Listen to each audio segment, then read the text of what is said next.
introductions. So let me just read off the committee members. David Halbert, Board of Supervisors, is absent. He's excused. Myself, Henry Levy, Treasury Tax Collector. Melissa Wilk, and you are the Auditor Controller, Clerk Recorder. For Elise Castro, representing Elise Castro, Cheryl Kaiser, you want to introduce yourself? I'm sorry. Can you go ahead and turn on the mics, everyone? Push my button. Yes. I'm Director of Business Services for Alameda County Office of Ed. Thanks, Cheryl. Ruth? Here, Ruth Alahaidoyan, Piedmont Unified School District. And Stephen? Here. Stephen Hicks? Public. Committee member. Great, thanks. So the first thing I'd like to do is to rearrange the agenda. And then I think I'd like to move we rearrange the agenda. And what the order I'd like to do it in is number one, general public comment on all items on the agenda. And then second, economic and portfolio review. And then discussion of benchmarks. And then report on responsible investing, and then update on ethical investment policy, and then the only action item on the agenda is on the proposed investment policy statement for 2026, and then any additional public comment on non-agenda items, and then adjourn. So if I could move that we rearrange the agenda. Can I get a second? All in favor, please say aye. Aye. Any noes? Thank you. Okay, so let's go to public comment. Isaac, how many people have want to speak? Right now I'm seeing 11. 11. Okay. Yeah, how many, ask? For those I'm who probably like, going to limit the amount depending on how many people want to speak.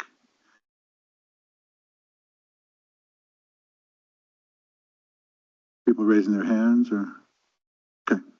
So how many altogether do you think? 13. 13, okay. Let's give everyone 2 minutes. Let's get, how about a minute and a half?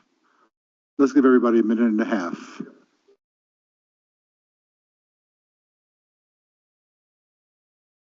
Okay, you want to do this? You'll do the timer? Okay. Okay. And you want to call people? Yeah, just give me just a moment to pull up a timer. Before we start, actually, if I could say something, and I think the TOC members, there's been a number of large meetings where there's been a lot of passion expressed on various issues that are, unusual for this committee and this subject, but nevertheless, it's been happening. I think that today will be just fine. I don't think that, and I think everybody is will be calm and please be calm. And I just want to say something personal, which is that I know I've got to try to be calm. I've been under personal and, attack. And so I'll help you if you help me. Be calm. All right. Thanks. Okay. Okay. So we're going to go ahead and have the public comments. Sheila Thorne, go ahead and come up to the mic. And please go ahead and press the right button. Make sure it's green, and you can go ahead and speak.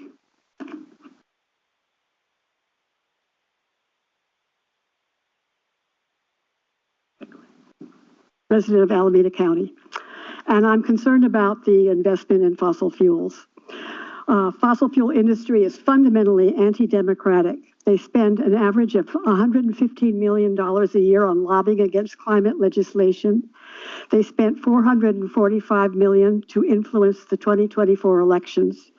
Between 2015 and 2025, in order to suppress the fight against climate change by the low-income and people of color communities most affected by it, They donated millions to state lawmakers who backed voter suppression. When communities at the point of extinction try to protect their way of life, big oil uses militias, such as in Nigeria, Colombia, and Indonesia, and sometimes even torture has been documented. And here in the U.S., guns in the form of police. Enbridge paid out over $2 million to Minnesota law enforcement to crack down on Native American and environmental protesters at Line 3 construction sites. The oil giants routinely prop up police foundations in large cities such as New Orleans, Seattle, Chicago, and D.C. They sponsor legislation against the right to protest. The fossil fuel industry has caused the displacement of millions of people through climate change and then supports authoritarian lawmakers and measures to keep them out of our borders. It fuels fascism. To support democracy, to support working people Okay, and that's time. unions and California. Time. That's time.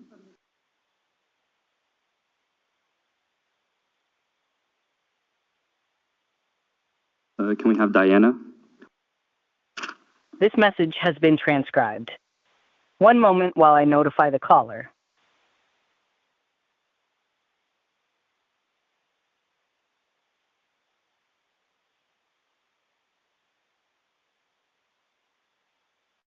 Okay, sorry about that. Go ahead, Diana. Make sure to press the green button. Yeah. Good morning. My name is Diana Curiel, and I'm a resident of Oakland in Alameda County District 5.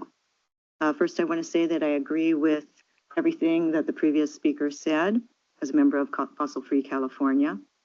But I'm here to speak in support of implementing Treasurer Levy's ethical investment policy without delay. The ethical investment policy prioritizes financial and fiduciary goals, while at the same time gives serious consideration to social responsibility. Given the current context of U.S. governmental corruption, recklessness, and brutal policies, many people are turning to local initiatives and policies for hope. We need our local, county, and state governments to show visionary and ethical leadership, and that is what we're counting on the Board of Supervisors to do. The EIP, That's time. Pardon? That's time. That's time? Oh, I'm sorry. I'm sorry. Can I get the few Yeah, seconds back? yeah. Okay. The EIP makes a lot of sense using positive screening, negative screening. It encourages investments in entities that promote sustainability, environmental stewardship, as well as social responsibility. I applaud Treasurer Levy's efforts and trust that he will implement the policy in a prudent manner. As a retired teacher with the California State Teachers Retirement Pension, I'm familiar with socially responsible investment objectives and see that the Alameda County Investment Plan has several parallels to CalSTR's policies. It's not radical. It's not outrageous at all. As a taxpayer in Alameda County and a member of Fossil Free California, which supports a just transition away from fossil fuels, I encourage you to support the responsible and ethical investment criteria. Thank you.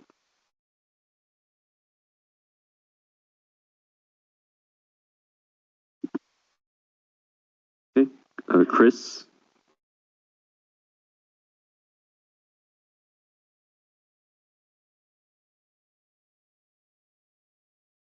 On. Thanks for letting me speak today. I had just one comment on the investment policy statement. It includes the EIC in there as the addendum. It's inappropriate to have that in there. I understand from an email that it was an oversight and that will be removed, but that of course has not been reviewed by the Finance Committee, which has been demanded by the Board of Supervisors in a 4-5 vote. And so it should not be in the policy today as an addendum because you're voting on something to include it in a policy that has not been approved by the Board of Supervisors because it must be reviewed by the Finance Committee first. That's the main item. Mr. Levy, I know you said you've been attacked. I know you personally have attacked me for making a number of statements about the transparency in this organization. And we don't have to go over today, but I look forward to the external committee to review those items, and we'd love to see answers from that. Thank you. Okay, Emily?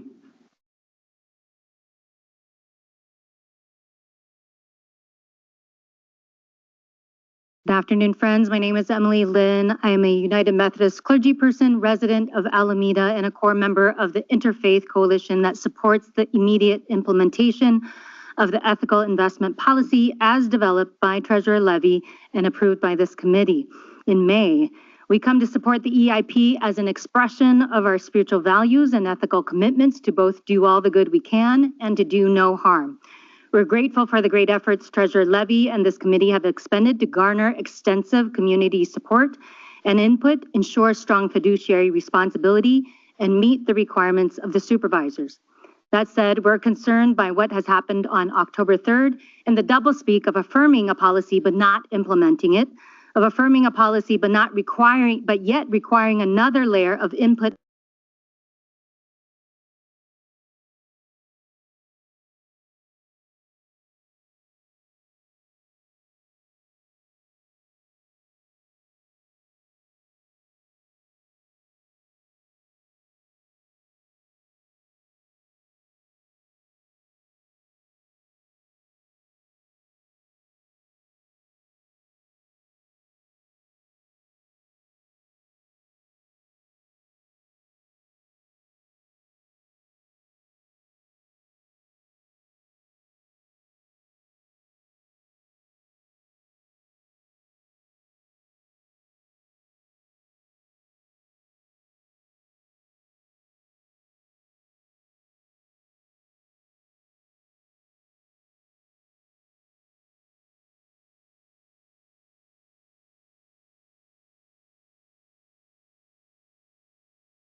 Progressive legislation accused Treasurer Levy of mismanaging the portfolio and intentionally concealing poor performance, leading to the decision to delay implementation. These are serious accusations leveled at Treasurer Levy and by extension this committee. Let me be clear what is happening here. Treasurer Levy is under attack by a right-wing provocateur in order to block implementation of the EIP. President Halbert is using the opportunity to stall and kill the EIP. These actions are motivated by political ideology and have nothing to do with the stated reason of financial stewardship. This is cynical politics, undemocratic, and whether you like it or not, you are pawns in this game. I bring this to your attention in the hopes that you do your part to look after the public interest and support the implementation of the ethical investment criteria as part of the Treasury investment policy presented to you today. Thank you very much. Jessica?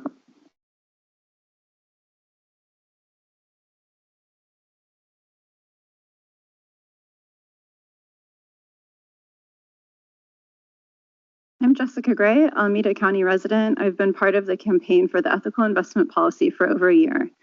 We have a crisis of democracy in the U.S. at the moment, and we have to prevent its spread into our local politics. I urge you to regard accusations of malfeasance against the treasurer with deep suspicion and stay aware of the stakes that the policies you oversee have for democracy in our county. Our campaign to develop the ethical investment policy is endorsed by over 50 Alameda County organizations, including community organizations, faith groups, and labor unions. Our broad coalition has delivered over 50,000 letters to the Alameda County officials. We fill board chambers. We have placed hundreds of calls. Yet this large representative coalition of constituents continues to be disrespected by some of our elected officials. On November 25th, we appeared at a board meeting to comment on an EIP-related budget and finance item that was due to be presented before 11 a.m. President Halbert managed the meeting to delay public comments until 6 p.m. Several members of the public that had been waiting all day on Zoom, only to be told that they could not comment because they didn't raise their hands fast enough when the opportunity to comment was abruptly announced. This board president has a pattern of adjourning into closed session while members of the public wait to comment. This also happened in September at a meeting regarding housing and homelessness services, where he made constituents wait until early evening before they were allowed to comment, while the CEO of a landlord organization, which was indicted last year by the DOJ, was allowed a full 10 minutes.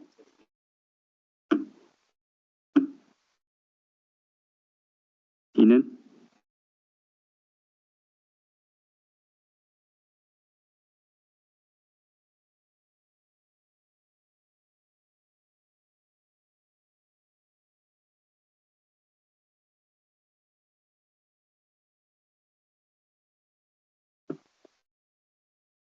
Good afternoon. My name is Ken Ian.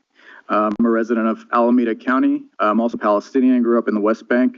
So I witnessed firsthand the effects of apartheid and the division it creates and overall catastrophe.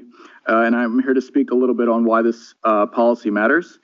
The ethical investment policy is an important step in the right direction as it sets up guardrails for prevention of investments in unethical ventures. As we know, Israel has perpetuated genocide against the people of Gaza.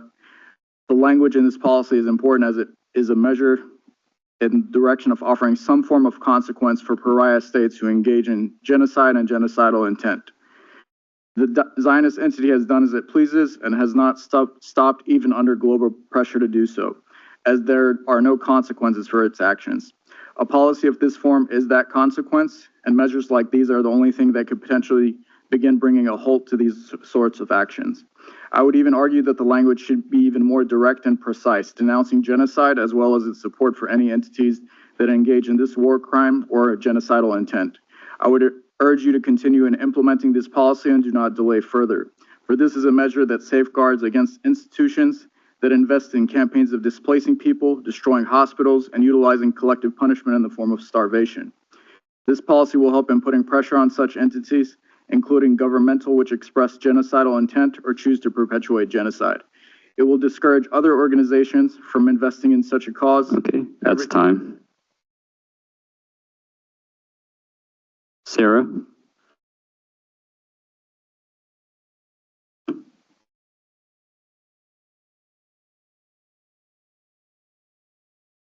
Hi, my name is Sarah Dorman. I'm a lifelong Alameda County resident, current District 4 resident, and former public school teacher in Alameda County.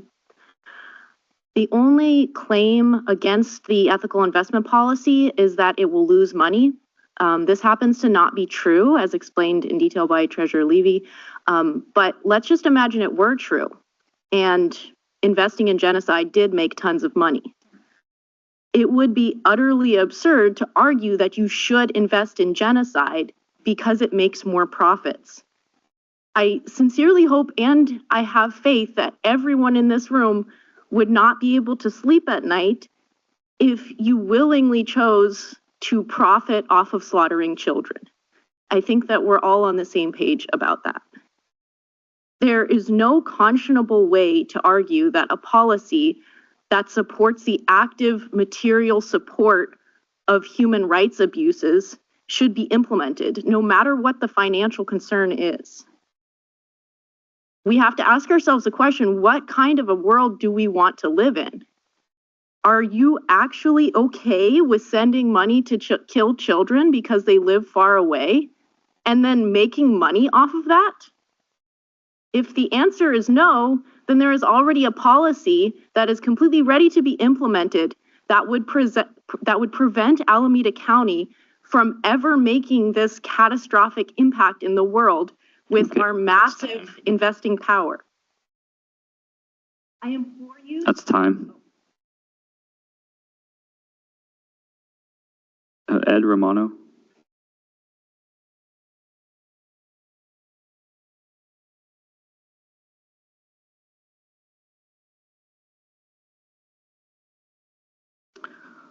So what does this EIP represent? It's not just a restriction on our investments. It represents the will of our everyday people in Alameda County who have been looking for something to put their faith in. This EIP represents a moral document on behalf of all of us in the county, and I want to honor the importance of what it's doing.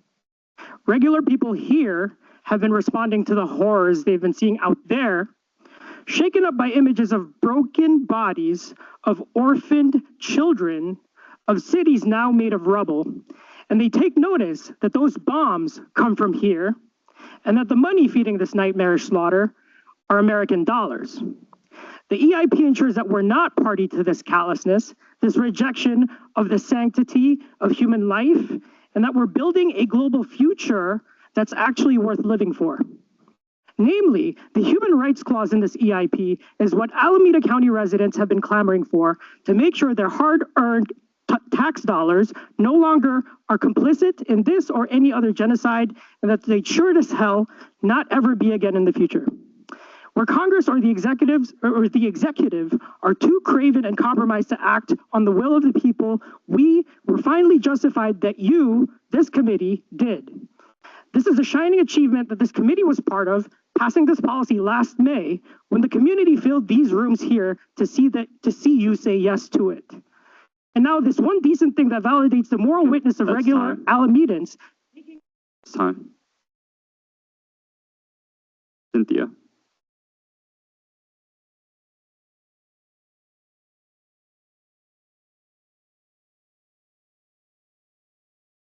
Yeah, hi. Thank you for taking the time to listen to us. My name is Cynthia Kaufman, and I volunteer with Fossil Free California and Jewish Voice for Peace, and I'm also a member of the Faculty Association of the California Community Colleges. I wanted to say that as an organization, Fossil Free really appreciates you including fossil fuels in the ethical investment policy. One of our main goals has been to get entities to divest as a way of stigmatizing the fossil fuel industry and taking away their political power that you heard about earlier. I also wanted to say that I know that this committee has done really good work, and I wanted to say that Treasurer Levy, that I really personally appreciate the courage that you've taken and the positions that you've taken on this to stand up for an ethical investment policy. And I realize it's not this committee's fault that the delay happened. I think it's very unfortunate that Supervisor Howard isn't here, because he's the one who made this delay happen.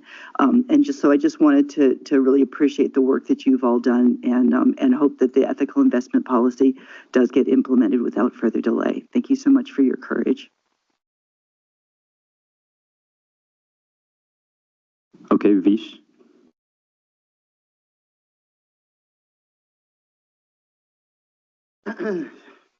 Good afternoon. From here to here, you have been implicitly accused of financial misfeasance, but just know that the rest of us here truly appreciate you. But I'm really here to talk about Sudan here. There's another genocide happening there. Even former U.S. Secretary of State and current war criminal Antony Blinken agrees. Since April 2023, over 150,000 Sudanese people have been killed. Millions more have been ethnically cleansed or displaced, and there is a catastrophic famine, mostly in the Western Darfur region. The Rapid Support Forces, or RSF, militia is responsible for these atrocities, and the United Arab Emirates, or UAE, is funding and arming the RSF. Companies such as Israel's Elbit Systems, which operates a subsidiary in the UAE, and Lockheed Martin, both arm the UAE. These companies also manufacture weapons that are used by the Israeli military to slaughter Palestinian civilians. Our tax dollars should never be invested in such atrociously evil companies. In the early 2000s, the predecessor militia to the RSF oversaw another massacre in Darfur, so atrocious that in 2006, the UC Regents divested from 9 companies that aided that genocide. We must do the same here. Demand that the board implement the EIP that this body approved and end our ability to invest in companies that knowingly enable genocide anywhere, whether in Sudan or Palestine. And as you know, we're about to go to war with Venezuela. These same companies are profiting off of that too. So please divest. Thank you. So I just want to make a comment. I do see people raising their hands online, a few. We will get up to you. We do have 2 more speakers in person. David?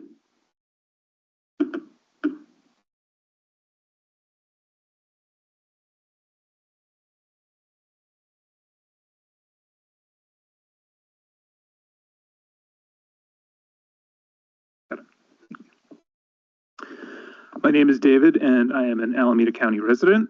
I work for JCRC Bay Area, the largest collective voice of Bay Area Jews, representing 70 synagogues and organizations and counting more than 30,000 residents as active supporters.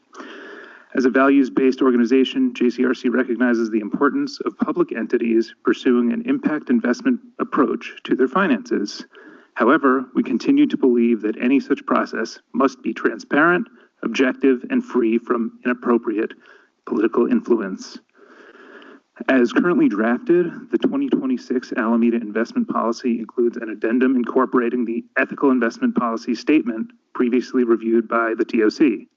However, during an October 3rd, 2025 special meeting, the Board of Supervisors rejected the explicit adoption of the EIP statement and instead approved a motion to adopt the policy but not put the policy into effect, subject to the Finance Committee doing a peer review of the policy and coming back with the findings and alterations needed. Because the EIP statement is not in effect, we believe the TOC would be violating its oversight duty and disregarding the direction of the Board of Supervisors by adopting the 2026 policy in its current form. Instead, they should adopt the 2026 policy without the EIP statement addendum, or at a minimum, include clarifying language stating that the EIP statement is not operable pending further action by the Board of Supervisors. Thank you for your attention to this matter. We appreciate your consideration of this amendment. Okay, Michael?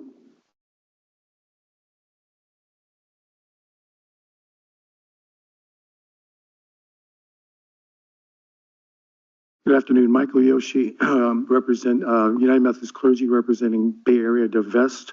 I want to appreciate the work that the TOC did earlier in the year to work with Treasurer Levy and vote to approve it by acclamation, the ethical investment policy, to bring it forward to the Board of Supervisors. And I trust that you're going to stand strong with your support of that going forward, even though things have taken a sideways turn. And I want to just raise the unethical behavior and use of unethical reports to sideline this particular issue and the attacks upon Treasurer Levy as well. I think it's within your power to call out the unethical things that have taken place in the process from the Board of Supervisors. And we have, Bay Area Defense, I have a report to give to you here, a hard copy of all the things that have been put in question that you can have at your fingertips to refute any of the charges that have been made.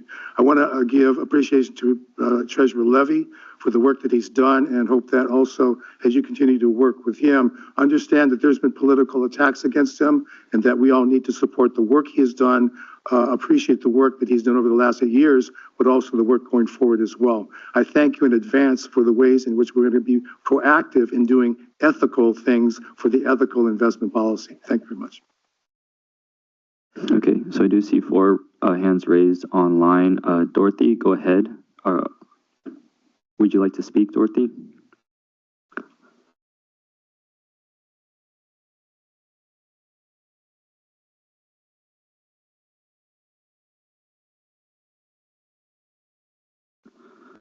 Dorothy, go ahead and unmute yourself.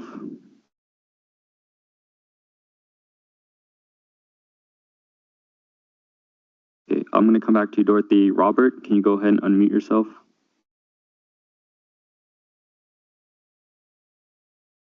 Yes, thank you. My name is Robert Edelman. You can hear me, I take? Yeah, just give me 1 second. Sorry. So you would like to make a public comment? Yes, I would. Okay, your time starts. Okay, I'm been an Oakland resident since 1986. I want to reassure you that I am a lifelong registered Democrat. I am not a right-wing Republican or part of a conspiracy. I don't like the oil companies. I've had solar panels in my office in my house since 2007, and we have an electric vehicle and a plug-in hybrid, okay? But I want to talk about this, the EIP. I don't know what the emergency to rush this in before we have the ad hoc finance review committee. I first became aware of this when I saw that Mr. Levy had sold Caterpillar corporate bonds, which doesn't harm Caterpillar at all. And it costs us money. I believe we spent $20,000 on consultants with maybe Sonnen. And I just like to know What's the emergency? Why can't we review this properly? Why does Mr. Levy chair his own oversight committee, which a lot of entities don't do? And also, how much is this going to cost us? I mean, if it costs $20,000 for the Caterpillar, is this going to cost more and more money? Because these consultants cost us money. They doesn't bring us returns, and money we don't make don't go to social programs, don't go to infrastructure in the county. Thank you. Go ahead and mute yourself. Thank you. Dorothy, would you like to make a public comment? Yes, can you hear me? Yes, we can hear you in the room. Good. Okay. Hi, I'm Dorothea Durenz. I reside in Berkeley, California, and I voted for Mr. Levy many years. But I'm very disappointed that he took it upon himself to do this divestment without consulting with the Board of Supervisors. So I urge you to do your jobs very well and make sure our tax dollars are used well so that we have the money in our community to pay for the homeless and to educate our students so that they can get jobs. I urge you to postpone any recommendation or approval of the 2026 investment policy, including the ethical investment criteria, until the board-ordered peer review is completed and approved by the Finance Committee and the board. So thank you very much for guarding our tax dollars for the best use instead of for propaganda. Thank you. Okay, please go ahead and mute yourself again, Dorothy.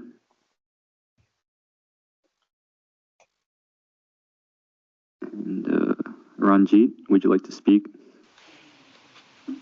Yes. Thank you.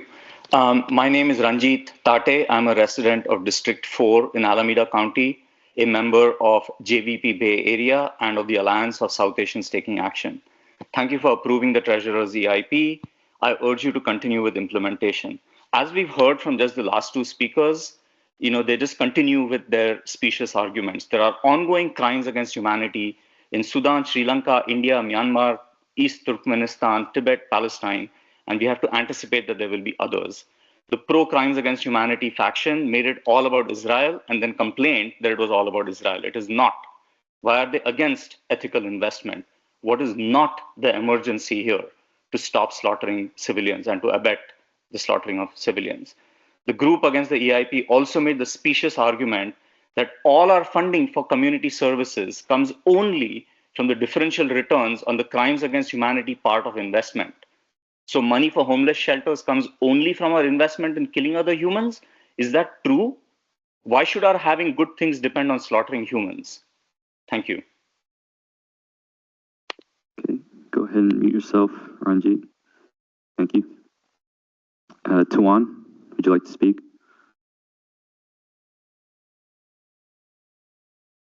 Tawan, you can go ahead and unmute yourself. Can you hear me? Yes, would you like to make a comment? Yes, please. Okay. My name is Juan No, and I'm speaking on item number 2 because as it is agendized, it directly conflicts with the Board of Supervisors' October 3rd directive on the ethical investment criteria. The Board of Supervisors were very clear on October 3rd.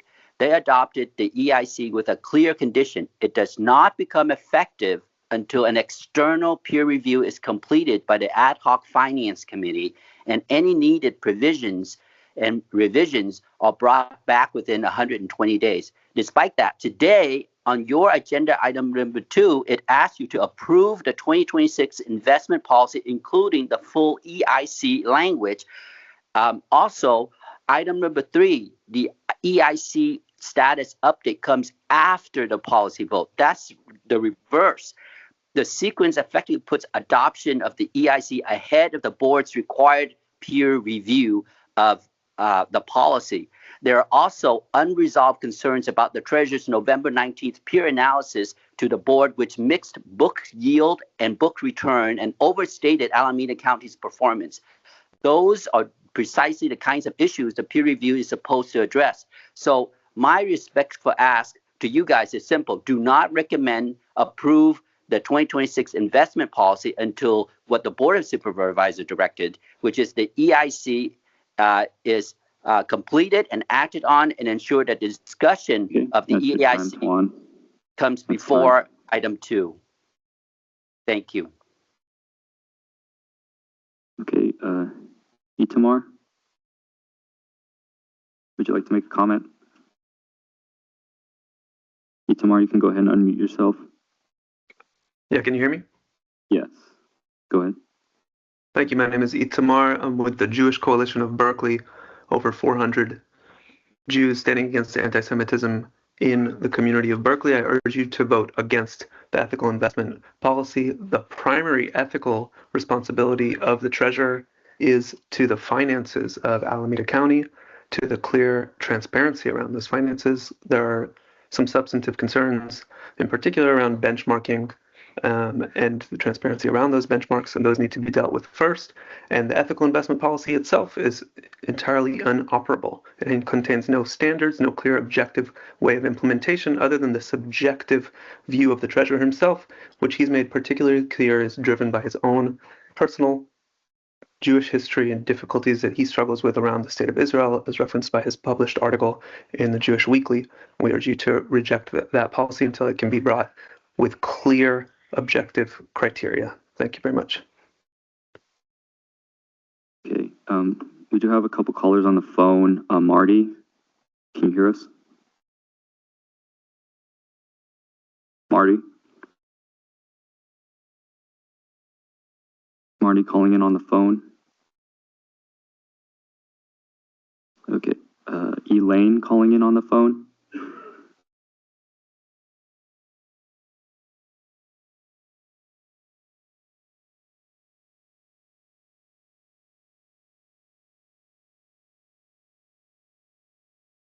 *6 possibly, Elaine. If you can try to press *6, it may unmute yourself.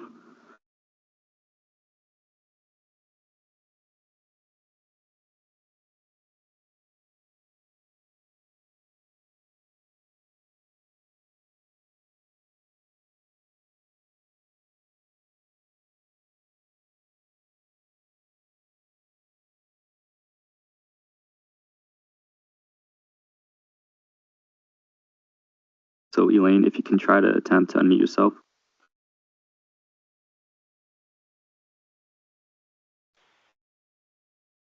And after that, we do have a couple more. Salim? Hello? Okay, yeah. Elaine? Hear me? Yeah. Okay, Yes. very good. Thank you so much. It is very troubling to me that Henry Levy feels it's appropriate to chair the Oversight Committee. Really, that's like putting the fox in charge of the hen house. He should step down if he wants this commission to appear at least impartial. It is premature to attempt to approve the investment policy of 2026. That's not what the Board of Supervisors directed. I was in attendance at that meeting. The board decided that the ethical investment criteria would be adopted, but that it would be subject to the Finance Committee orchestrating a peer review and then coming back with any findings and alterations that needed to be made. The reason this extra guardrail was put into place was for the very reason that Chris Moore, who holds an MBA from Haas in finance, by the way, raised some very troubling concerns regarding transparency and performance and how the benchmark is presented. I don't like any murky financial dealings, and I think that Henry Levy needs to step down and let the commission actually do their job, which is oversight, without him implementing his heavy-handed techniques to try and cook the books. Thank you. Okay, Marty, I believe you joined again. Marty, you can. Yeah, we can hear you.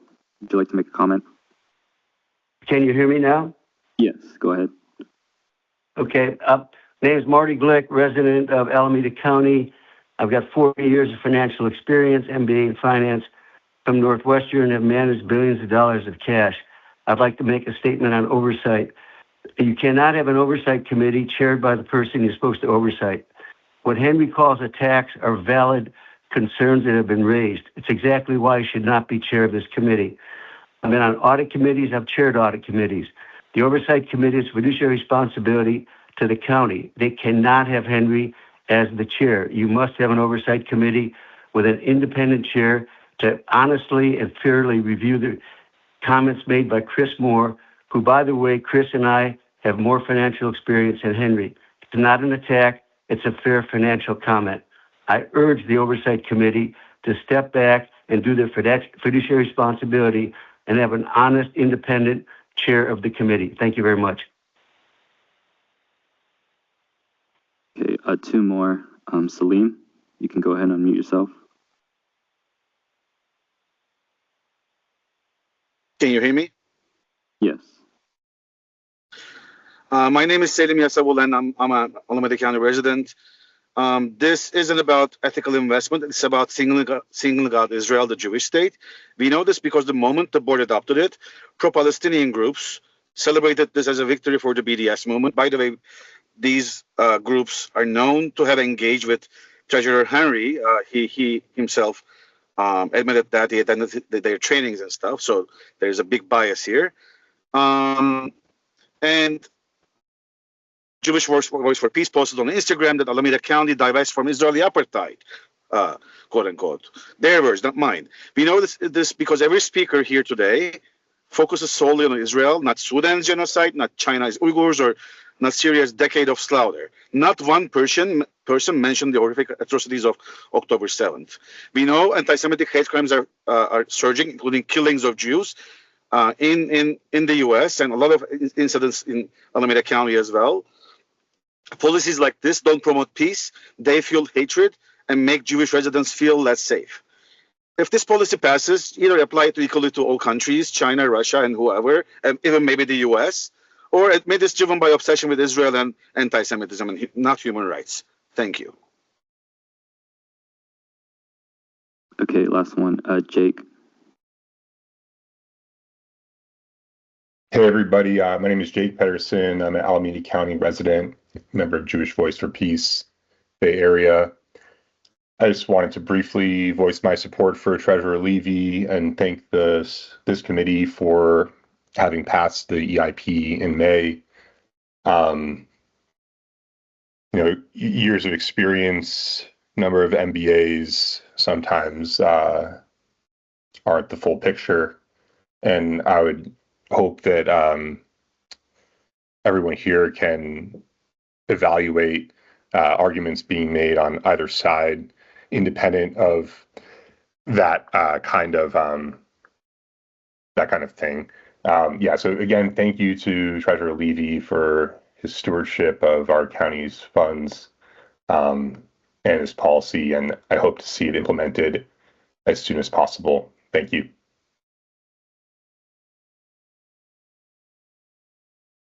Thank you, everybody. Okay, so as we've rearranged the agenda, so next up will be economic and portfolio update by our external consultants.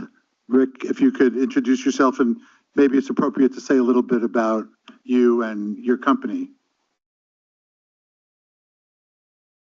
Thank you, Treasurer Levy. Do you hear me all right? Yes. Okay. And can you see my presentation on whatever screens there? Okay. Yes, very we good. can. Yes. So I'm the Chief Investment Strategist at Meter Public Fund. Our firm has been the investment advisor consultant for the county for a number of years. My background, I started 36 years ago as an investment officer for the city of Las Vegas, worked there about 8 years, and then another 8 years in Clark County, Nevada, before joining firm where we started in the private sector. We provide oversight for the county and economic analysis, market analysis, and provide information as they manage the internal program. So I'm going to do a brief economic update and then give an overview of the portfolio. This is the portfolio is constrained. It's an operating fund paying the bills for the county, so it's in high quality fixed income investments. The objectives of the investment policy are first safety, then liquidity to pay the bills, and then to generate income. And so we're focusing on interest rates a lot. The primary drivers of interest rates, I call my Figge model of interest rates. The Fed, inflation, growth, and employment, they're the main driver of yields. Short-term yields, highly correlated with the Fed funds rate. The Fed met yesterday, lowered the Fed funds rate by a quarter point. Intermediate and longer-term yields, much more correlated with expectations of rates of inflation and growth and employment in the future. So first start with the Federal Reserve. The current Fed funds rate is now 3.63, down from about 5.5 a year ago in September of 24. The Fed has lowered the rates particularly as labor market has slowed. And so we're sitting that this really impacts the county's portfolio with the short-term investments, particularly there. And so what I did across the bottom, these are the upcoming Federal Reserve meetings between now and to the end of 2027. There's a futures market where people can speculate on where they think the Fed funds rate will be, again, highly correlated with what the county can invest in the short-term funds. We see the futures market is expecting the Federal Reserve to lower the Fed funds rate more next year, bottoming around 3% by the end of next year, and then potentially going up a little bit. I put the 2 stars there just to mark the ends of the year. Now, in contrast, this is welcome news in the sense the last 2 Fed cycles, they went down to 0 interest rates during the Great Recession for about 7.5 years, and then about 2.5 years during the COVID timeframe. So that was a very challenging time to invest in very low rates for the county. This is a history of looking at the Federal Reserve going back to the ending of 1999. We see about 6.5%. The recession in 2001 took the Fed funds rate and then moved it up. And then the housing challenge during the Great Recession moved it down to 0. Again, moved up after that. Even lowered rates before COVID.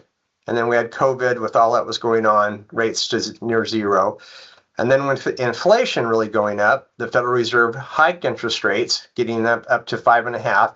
And then, as I mentioned, they started lowering rates September of 24, and where we're sitting now about 3.6%. The orange line represents the futures that I just showed you going out to the end of next year. So again, welcome news if this holds true.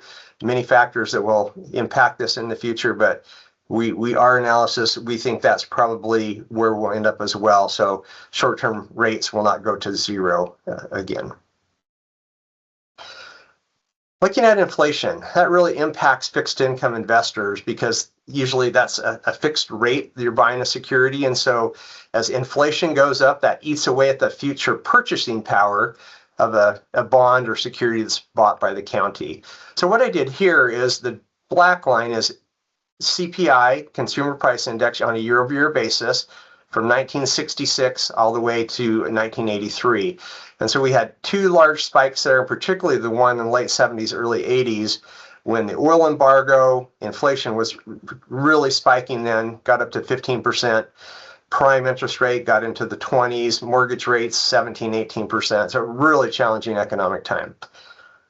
I then overlaid what we've seen with CPI and inflation from 2014 to present, and we did have that big spike due to COVID supply chain challenges and $6-7 trillion of stimulus being kicked out into the economy did cause inflation to go up. The rate of change has slowed, but that means inflation hasn't gone down, just the rate of change has slowed on a year-over-year basis. Prices are still about 25% higher than they were right before COVID started 5-ish years ago.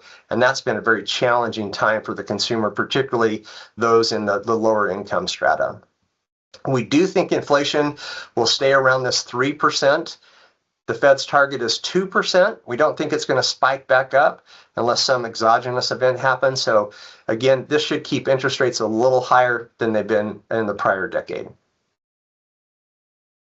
Moving on to growth, this is a quarterly graph of the GDP, gross domestic product, the biggest look at the economy's functioning. I started in 2021. We said well above average growth, averaging above 5%. That again is when all that stimulus was kicking out into the economy, households, businesses getting those checks to help during the COVID times. We did have a negative first quarter in 2022, and you can see at the top, I've titled this real GDP. That's how GDP is presented. Whenever you see real in an economic statistic, that means it's adjusted for inflation. And again, that's when inflation was peaking in 2022, so very low real growth. But then inflation's rate of change started to come down. And so we had above average growth from quarter 3 of 22 all the way to quarter 4 of last year, a little slowness in the first quarter of last year.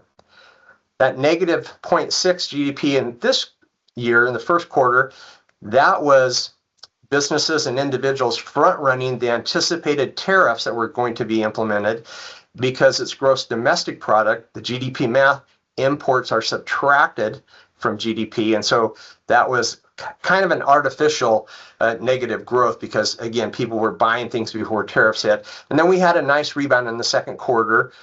With the government shutdown, we haven't received yet the third quarter's GDP. We should get that by the end of the month. Economists surveyed by Bloomberg are expecting about 2.9%. The second bullet point over on the right, the Atlanta Fed's GDP nowcast is expecting about 3.5%. So another fairly strong quarter. But then the quarter we're in right now, because of the government shutdown, should have a slowdown to around 1-ish%. I did draw a little U here because we do think that we'll have a rebound in the second quarter or the first quarter of next year, maybe slightly higher than Bloomberg's economist survey anticipates, around 1.8%, probably in the 2s. It is the midterms next year. Republicans in control of the 3 aspects or the 2 aspects of the House, Senate, and the presidency will probably have stimulative measures to push economic growth. That might cause inflation a little higher, but we do think some other tailwinds, tax cut that was passed earlier this year, should provide growth to the economy and help not have a recession next year. Some of you may have heard in the media, the financial media, called this K-shaped economy, the upper half and the lower half of the economy. And just the median household income in the United States is approximately $88,000. So if a household's earning more than that, they're in the upper half and vice versa. The upper half has done well the last many years with the stock market, Dow Jones actually hitting an all-time high today, with real estate near all-time high. And so many in the upper half of the income strata do own those assets and have done quite well. The lower half has been hurt dramatically by inflation, as I mentioned, and so that's been definitely a challenge. There's probably been a recession for those in the lower half and certainly not in those in the upper half. Interesting statistics. The upper half of the economy drives about 85% of consumer spending, which makes up the majority of the economic growth. The top 10%, which is about 250,000 household income nationwide, so the top 10% drives about 50% of consumer spending. So it's really an oversized look at that driving spending in the economy. I was watching CNBC the other day, and the Carnival Cruise Line and Holland America Cruise Lines, not luxury cruise lines, more middle income and up a little bit, saying that they're having strong growth and looking at high bookings for the next 12 months. So just kind of a somewhat anecdotal look at, again, the upper half of the economy is carrying the load right now because of the asset growth in the stock market and real estate market. We do think that that continues into next year and provides an okay economic outlook for GDP. The employment market, that's gotten a lot of financial press recently with the slowdown in hiring, but we also see not a lot of firing as well. So that the unemployment rate's still quite low at 4.3%, even though job growth has slowed down. One thing that we really look at a lot is, which wasn't really impacted by the federal government shutdown, is the state weekly jobless claim. So if someone loses their job this week, they go file what's called an initial jobless claim. They start collecting unemployment benefits till they get a job. We can see, I went clear back to the 60s on this, and we can see that, not surprising, these shaded areas are recessions, and so more people start filing unemployment when we go into recessions, and I give a good hint before that, and so we can see that happens through time. COVID, I actually had to cut the graph off just the way things were measured. It was so high, of course, during that time frame. But you just look how low initial jobless claims have been.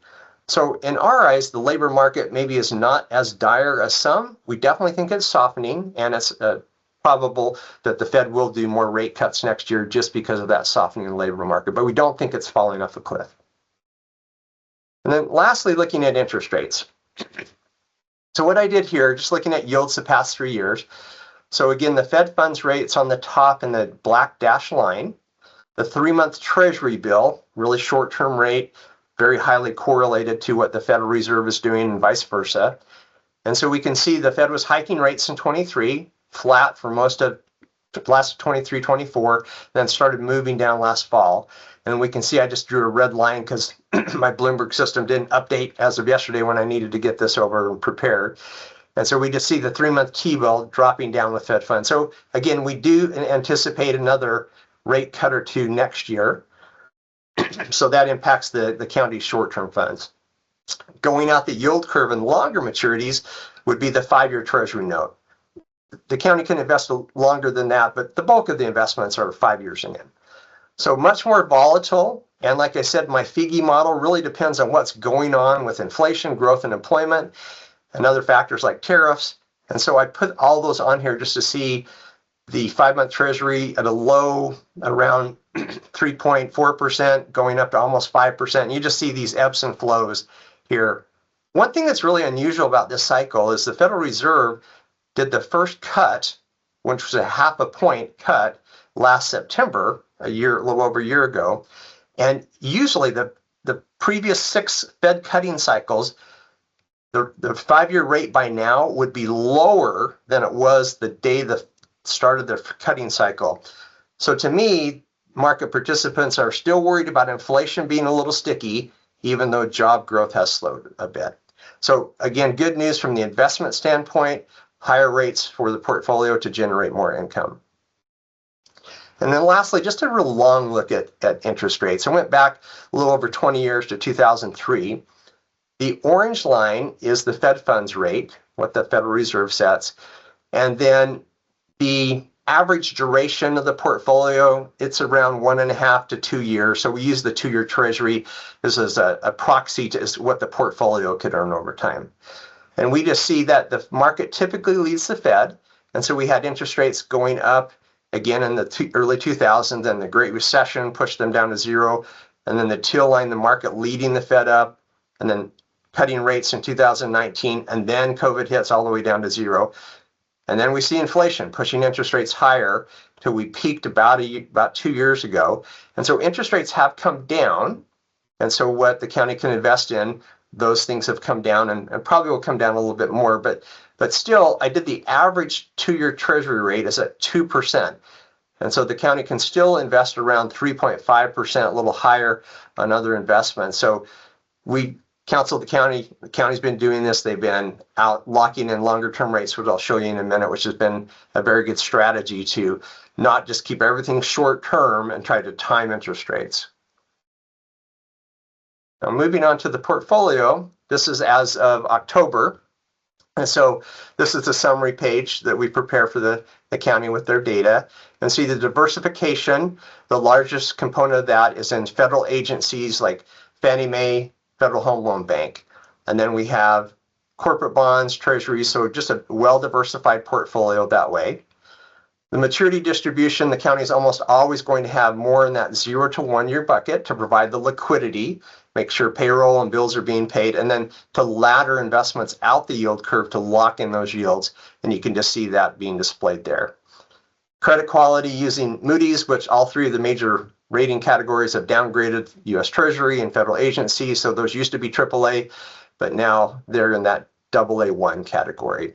The not rated would be certain things like asset-backed securities that might not be rated by Moody's, but are rated by S&P and Fitch. And so that doesn't mean they're buying unrated securities. They have to buy rated securities by code, but we just use Moody's for here, and not all securities are rated by Moody's. I'm going to move to the middle. This just shows the book yield history of the portfolio, what it's generating, what the county can spend. And we can see that's moved up from 3.9 to kind of peaking around here at 4.15 with interest rates coming down. That was probably the highest yield of the portfolio we'll see this cycle. Diversification, the top issuers listed over here. And then also we show what's going on with the market value and the book value or the original purchase cost of the county has done. And so we can see right now there's a gain of about 100 million on the portfolio, on the $10 billion portfolio. And that's just a function, bonds are a teeter-totter. When interest rates go up, their price goes down and vice versa. And so we can just see that that's the case, that even if the county has a loss, they have plenty of liquidity. It's a buy and hold strategy. And so that's what we show over time. We show the net asset value. If the county had to liquidate the whole portfolio again, which is just a super low probability, the book yield, nicely above 4%. When I showed you earlier, market rates the last 20 plus years have been only 2%. And then showing the effective duration and years to maturity in the portfolio. Rick, yes. Can I ask you, I have a question. Could you, this is the October report. This will be published on the website, this page, right? These pages are published to the these are published to the public, right?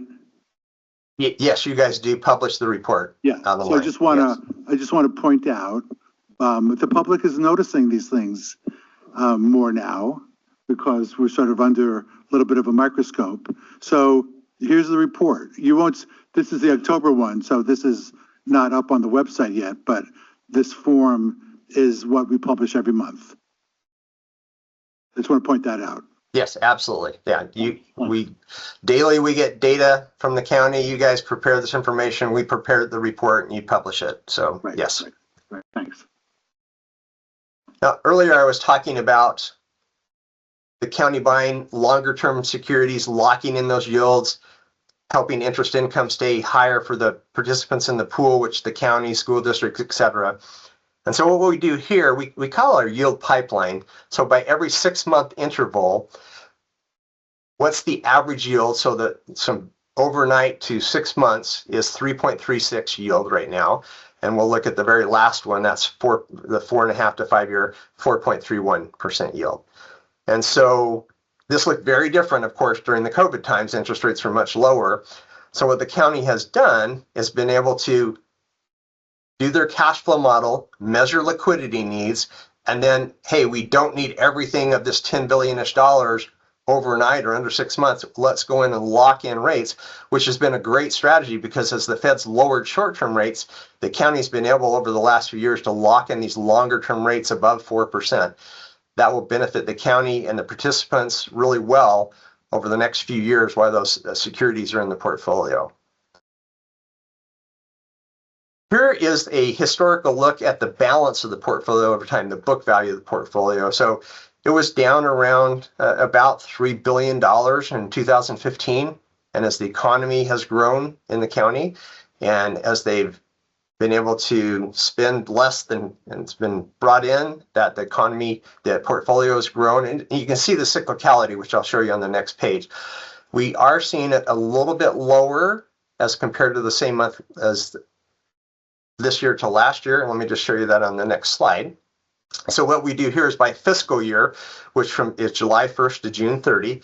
And one, you just notice the pattern of repeating. And so the funds, the county spends more money in the fall, the portfolio will drop in value as they're spending more than they're taking in, and then property taxes start to come in at this time of the year. Portfolio goes up, goes down a little bit, and again, property taxes come in the spring. So it's very cyclical.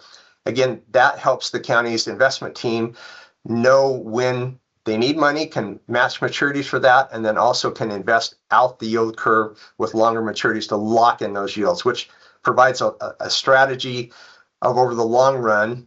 The investment policy says the safety, liquidity, and the income to earn a market rate of return over economic cycles, which is usually like a 5-year time frame. Now, what I wanted to show you, I've circled in red. We just look at the balance has been going up, as I showed you over time, but then these last 4 months through October, we see the balance is slightly lower. It's probably really hard to see, but last year through October, the average balance was $9.5 billion. Now this October is about $9.3 billion. That just means that the county may need to keep a little more liquidity, but not a lot more. They can still invest out the yield curve. But again, you just see that real cyclicality is in the cash flows. And then lastly, just looking at the income over time through October fiscal year. So I just circled in red, and it's probably small to see, but fiscal 22 through 25, so 20 million to 34 million, 107 million, 131, and then slightly lower this year, 131 down to 129, because interest rates have come down and the balance has come down slightly. But I mean, just to compare, it's 6 times as much from 22 when we had the COVID time to 128 million now. So really providing a lot more benefits to the citizens of the county as this interest income has grown. That's the portfolio review and economic update. Hank, anything else on that part? Let's see. Any questions from committee members? You know, as you know, you are invited to the month. We get monthly updates. We can't have more than a quorum, but if you know, so we can have 3 of you if you wanted to come. You're invited to just let Vishal know or Isaac that you'd like to attend. Any questions of Rick?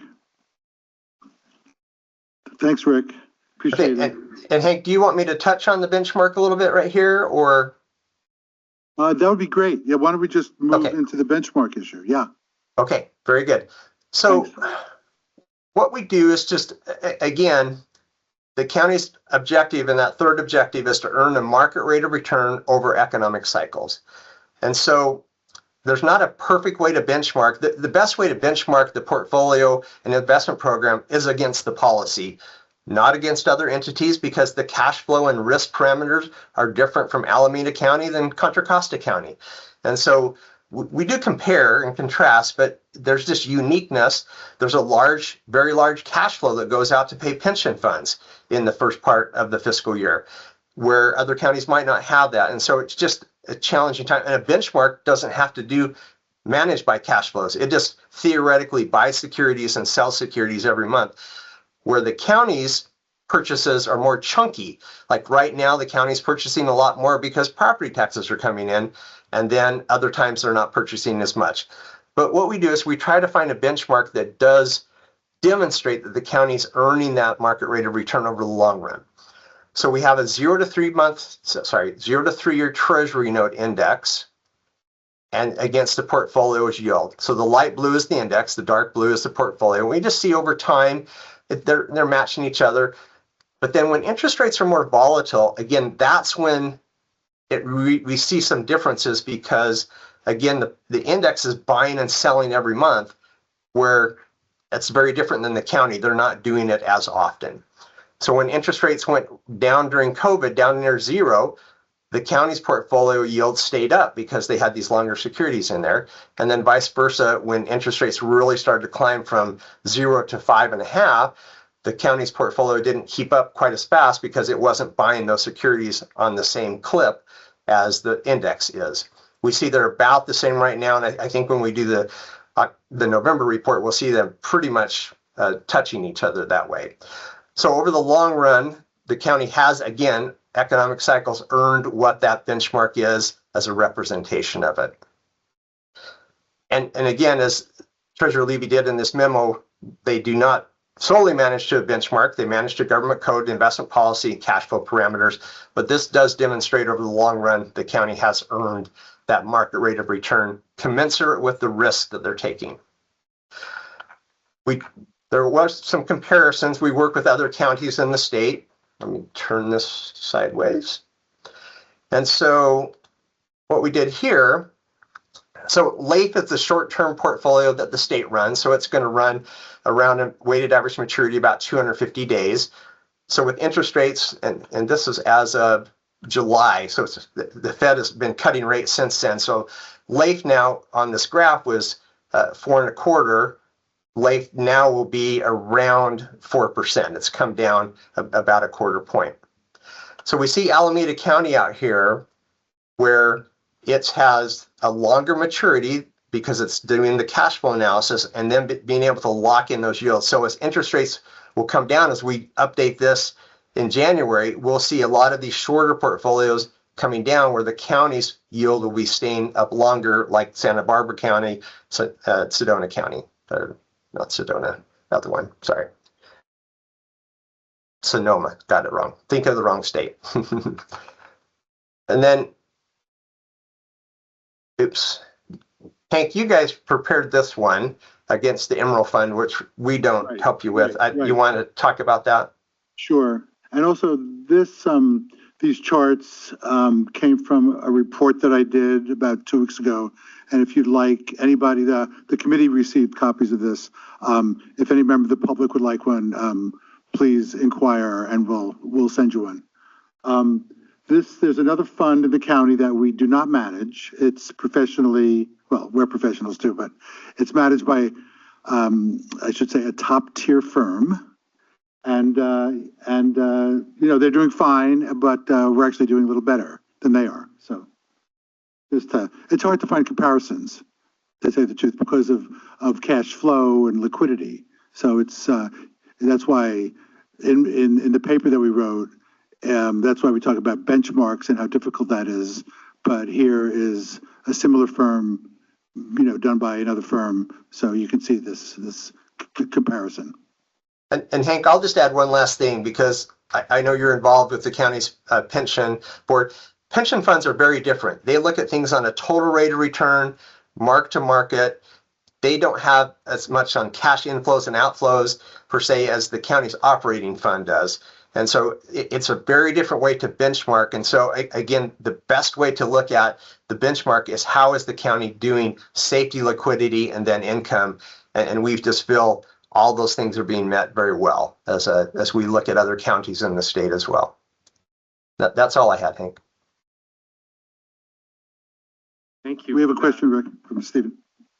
So thank you for that. I've got several questions, but maybe I could just get one or two. Speak into the microphone. Maybe I could get one or two there. It strikes me that this issue of benchmarking is incredibly important, not just because of the issues that are at hand today and the controversy of the EIP, but because we've talked about that in this committee about what is the right benchmark and its importance. So my first question is simple: what is the Emerald Fund? Could somebody tell that? The Emerald Fund, the formal name is Surplus Land Fund. Surplus Land. It was created by the sale of county surplus land out in the Dublin area, I think, about 25 years ago. Okay. And its investment purpose it was kept separate from the pool. Okay. For some reasons that I don't fully understand. It has a different purpose in its history of what it's trying to do, and it's sort of more, the county set it up, Melissa, you can correct me if I'm wrong, it was set up more as an endowment fund, it didn't have to look at liquidity. So it's so it doesn't need to meet the same investment criteria. It doesn't need to meet the same criteria. And in fact, well, you've raised a kind of an interesting point, because it should be actually making, from a yield perspective, making more money than ours, because it doesn't have to provide any liquidity. And in fact, it's made no disbursement in the past 8 years that I've been watching over it. That was my next question. Does it have to meet the cash flow requirements that the pool does? No. Okay.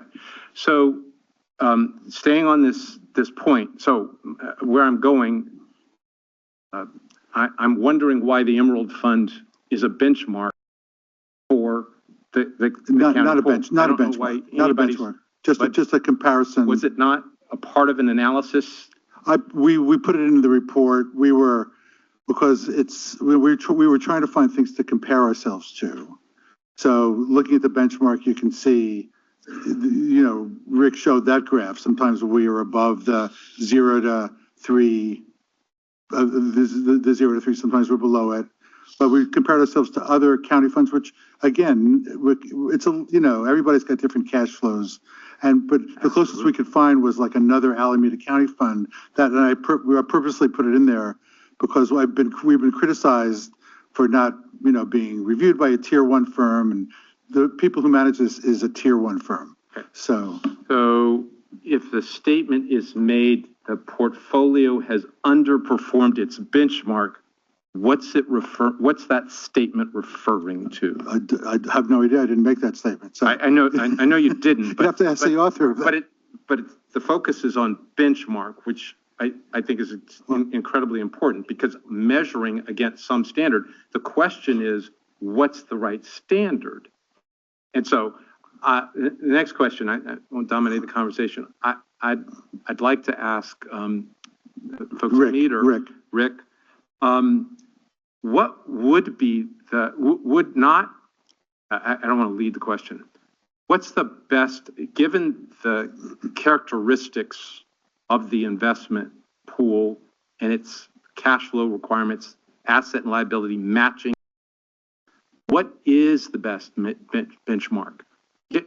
Conceptually, I don't mean name me the benchmark. Conceptually, what's the best benchmark, in your opinion, So as an expert? just to add to that fundamental part of your question, the Chartered Financial Institute, the CFA Institute, that does a lot of work on benchmarking, they say that a benchmark should have the prominent and persistent characteristics of a portfolio, namely, how much interest rate risk are you taking on average, and then what's the turnover of the portfolio.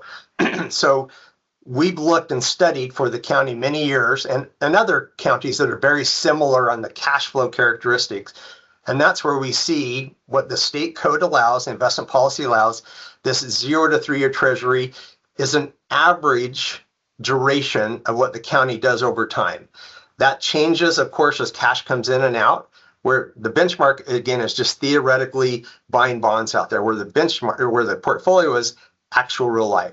And you can see when interest rates are fairly stable, it's a pretty good matching benchmark. When interest rates are volatile, and that's why we do an 18-month moving average to try to smooth out, because the index is buying every month, but the county's not buying every month. It's buying and selling every month, the index is. And so conceptually, we want to get, well, the county's portfolio turns over about every year and a half when you factor in all the short-term purchases and the long-term purchases. And so we found many counties that we work with in the state, this is a good representation of the market when the policy says to earn a market rate of return over economic cycles. And so when you average this out over this long term of economic cycles, the county has earned a return. The goal is not to outperform a benchmark. It's safety, liquidity, and to generate income. And so we want to compare, all right, what's a market looking at? And this is, again, this is an art more than a science on looking for operating portfolios versus a pension fund. They're well established, the S&P 500 benchmark. It's just very different. Those are different. So again, a long answer for operating funds, we found what's the average maturity over time, and then what's the average turnover portfolio. And that's why we've used this benchmark for the county and other counties. May I? And I have my own answer to your question. Okay. So I want to have a follow-up to that, but okay, please.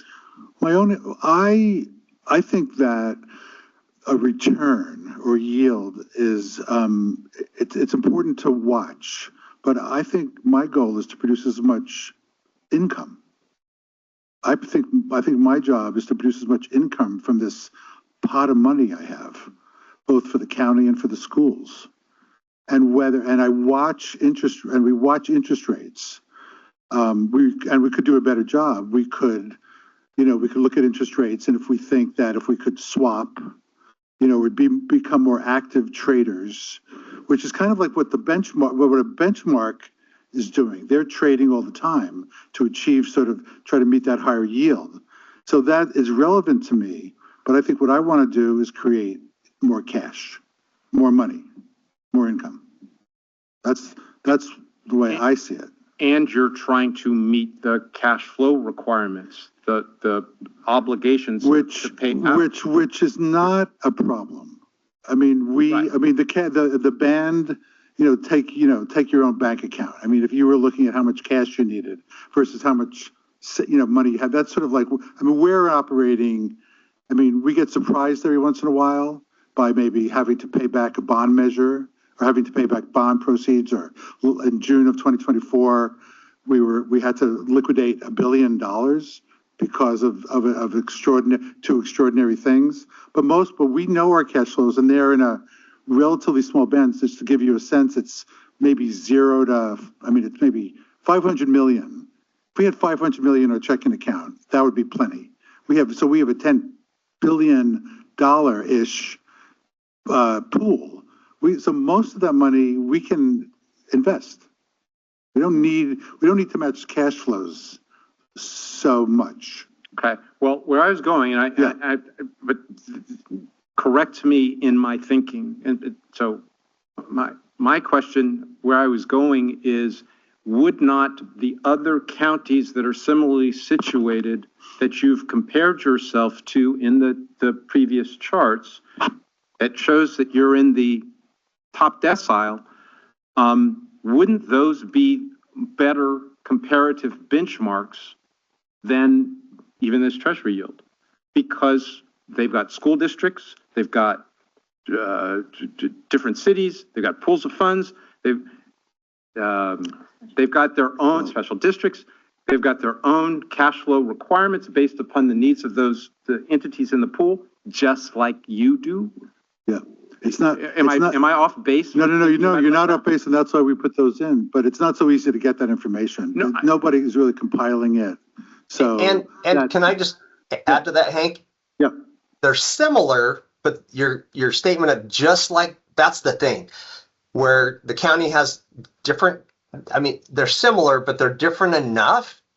And so these shorter ones you just see on this chart up here, Orange County, Contra Costa, Sacramento, they run a lot shorter because they do have different cash flow requirements. They're different enough that they run 300 to 400 days, where Alameda County can run 700 to 800 days. So that's different enough on that major component. The biggest component of these returns is how much interest rate risk or duration or weighted average maturity in days that you take. That was my question. The differentiators for returns with respect to these entities is the weighted average maturity, correct? Over the long run, it absolutely is. Because a 3-month bill will earn 4%, a 5-year note will earn 5% over the long run. Just ballparking numbers there. So what drives the county's pool's weighted average maturity? Is that a investment decision, or is that a cash flow requirement, or what? What drives the weighted average maturity? I would say it's an investment. I would say it's an investment decision primarily. As I said, I don't feel we have to manage the cash flow. Cash flow is so little of our pool. So I would say it's an investment decision. I'm going to let Michelle talk in a sec, but more than that, Stephen, I think it also has to do with risk. The more, if we push out what's called WAM, we'll push out duration, which are similar terms, right? We're actually increasing risk. So a little bit is sort of the risk appetite that we have. And we feel good about the level of risk we're taking. Risk and reward, if we take too much risk, we could get punished. So we have to be careful. We have to be very careful. So I just want to, I'm trying to hammer this in my own mind. Yeah. Weighted average maturity is determining the income, the return, but the income that it's a legal maturity of the instruments. Yes, yeah. But the biggest determinant in those returns was duration and weighted average maturity. It's what they invest in. That's what determines the return. Of investment is the biggest determinant. Can you guys see this chart I have up on the screen? Exactly what I was trying to get at. So here's the yield curve going back to 1963.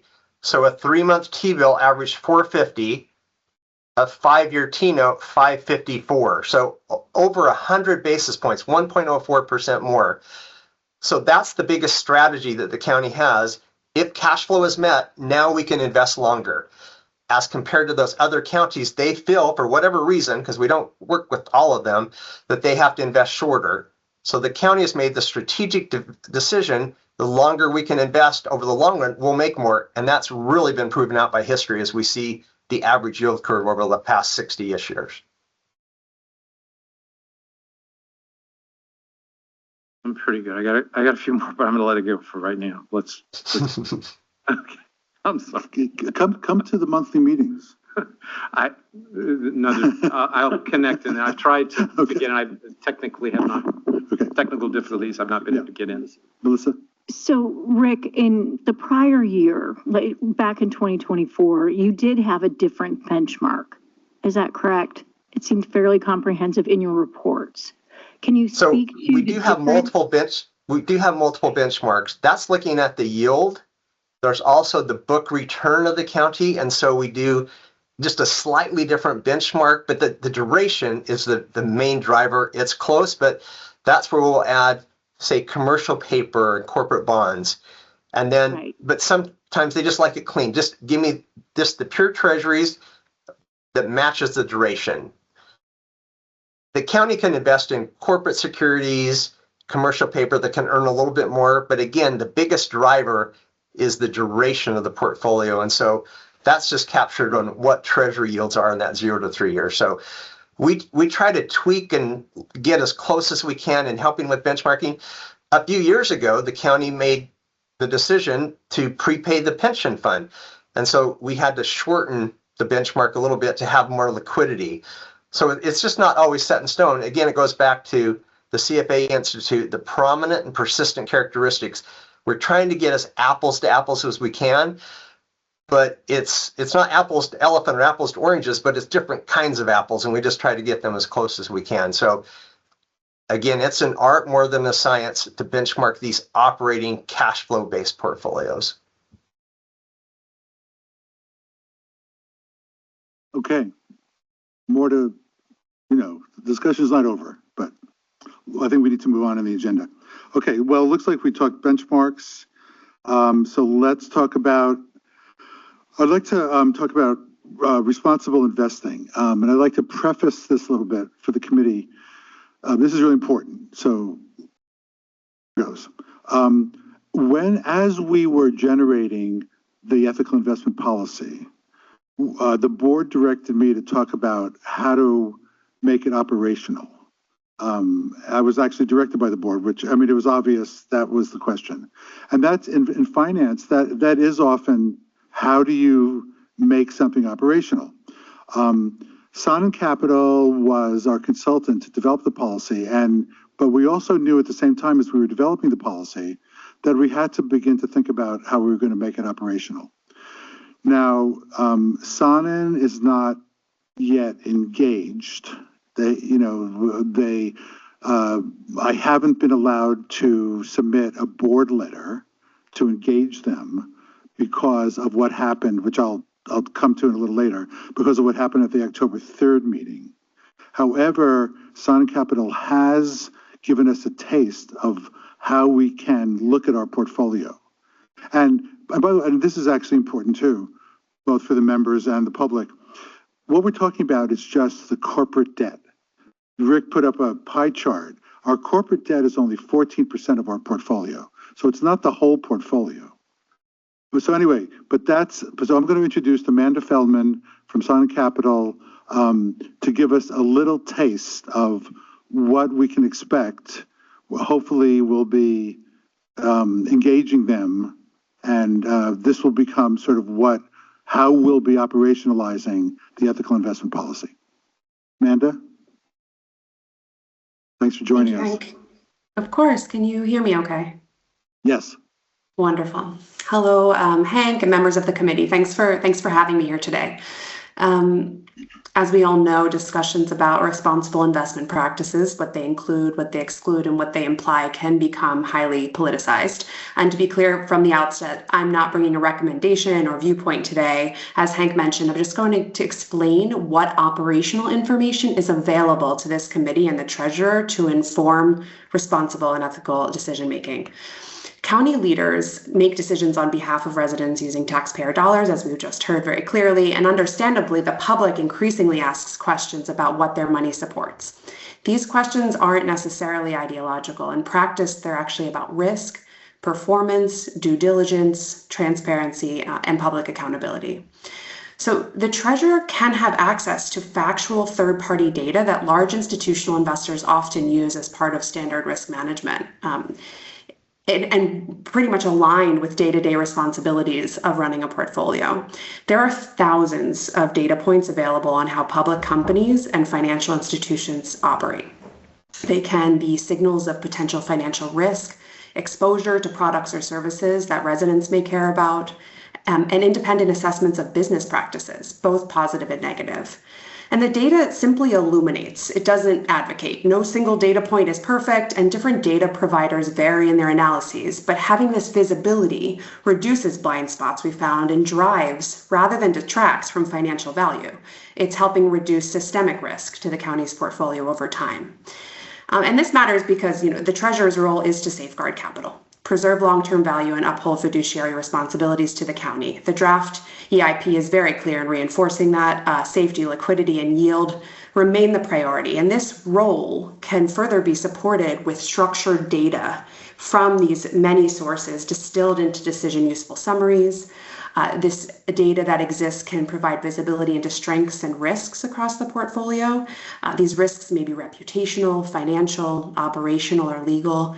They can influence creditworthiness, volatility, or long-term performance. There's also long-established ratings widely used through institutional markets. So the treasurer can have access to this data on corporate and financial institution investments at the time they're purchased and during the investment period.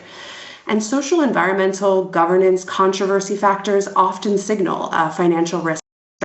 For example, workforce practices can affect productivity and talent retention in companies. Supply chain standards affect reliability. Environmental management affects compliance costs and operational stability. And how a company generally handles controversy can affect their reputation or their license to operate. So the treasurer, when we talk about data in this context and operationalizing what ethical and responsible investment looks like, it's about becoming practical in an increasingly complex environment. Companies are complex. It's tough to sum up a company with a label of good or bad, but what we can do is make the complexity visible. I can share my screen and just show you a short illustration of how these data points can connect. It's for demonstrative purposes only, as Hank's saying. This is more just to share with you all the way that we see these data coming together potentially for the county. Just let me know when you can see my screen. Yeah? Yep, we got it. Great. Yeah, so just for example, any data points that exist, again, of thousands, so there's many to choose from, can note strong practices like having biodiversity protection policies, living wage policies, performing well on affordability, tracking environmental fines against a benchmark. Management maturity is also a topic that's increasingly explored by rating agencies around the percent of best practices the company has implemented. And that helps understand how they can respond to stakeholder engagement effectively. There's also the sustainable development goals, which were widely agreed in terms of how different companies contribute to the sustainable development goals. It looks like sort of a quilt of varying contributions that the treasurer and the team can keep an eye on to understand patterns and think about good and bad practices at the company level.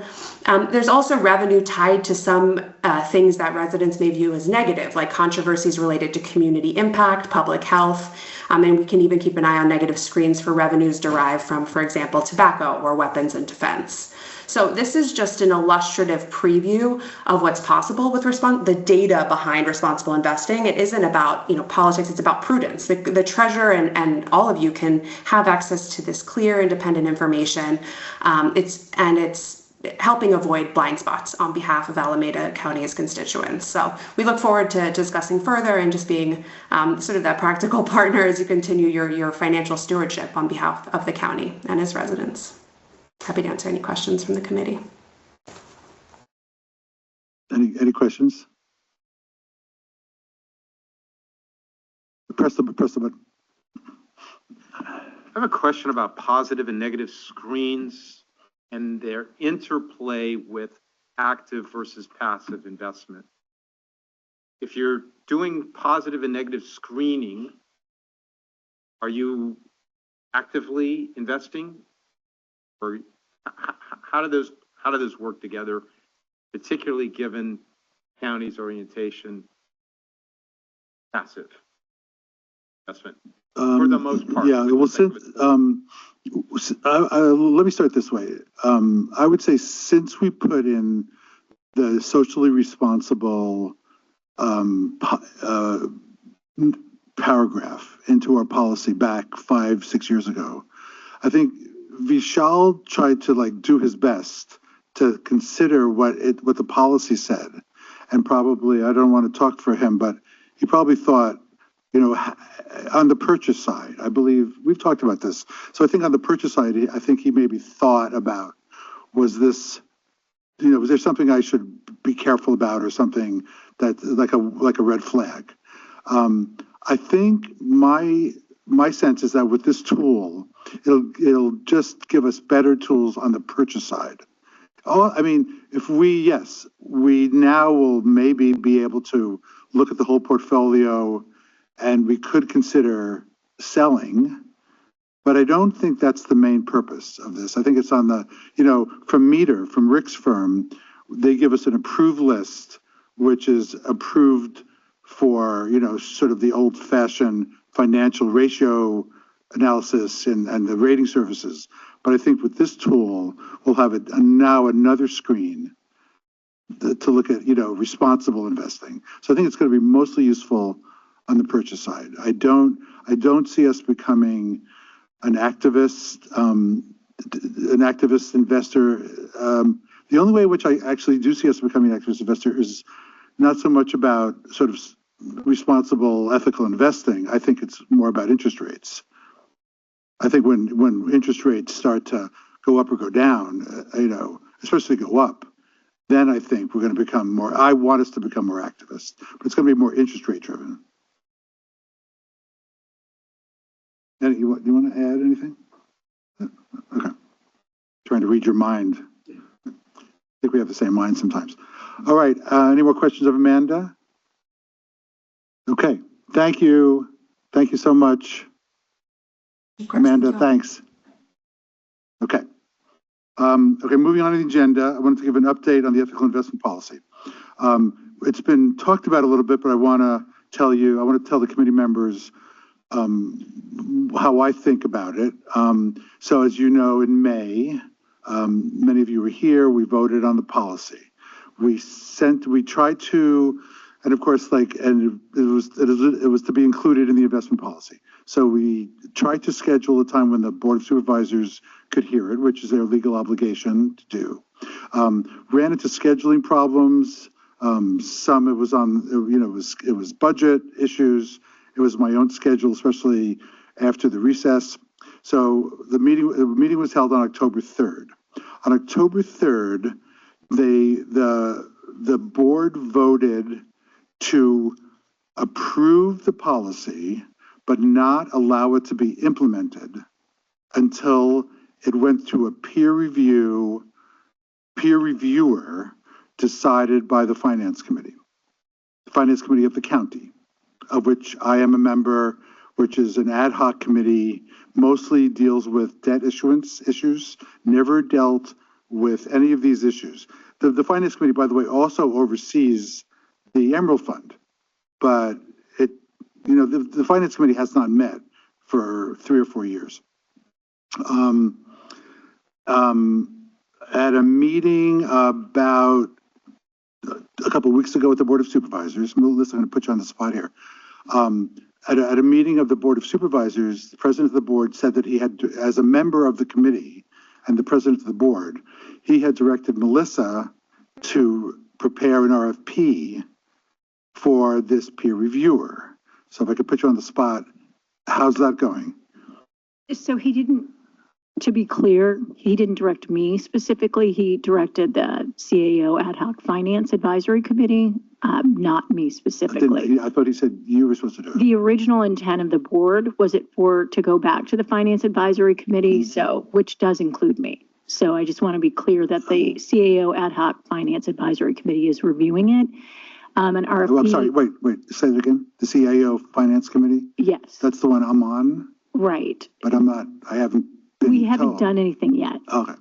What? So it's currently, the RFP to go out and try to find an outside financial advisor to review per the board's directive is being developed.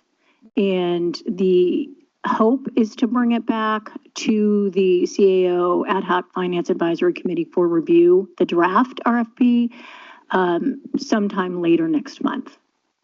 In January. Yes. And if I could ask you a question, I felt that at the October 3rd meeting was a little bit confusing.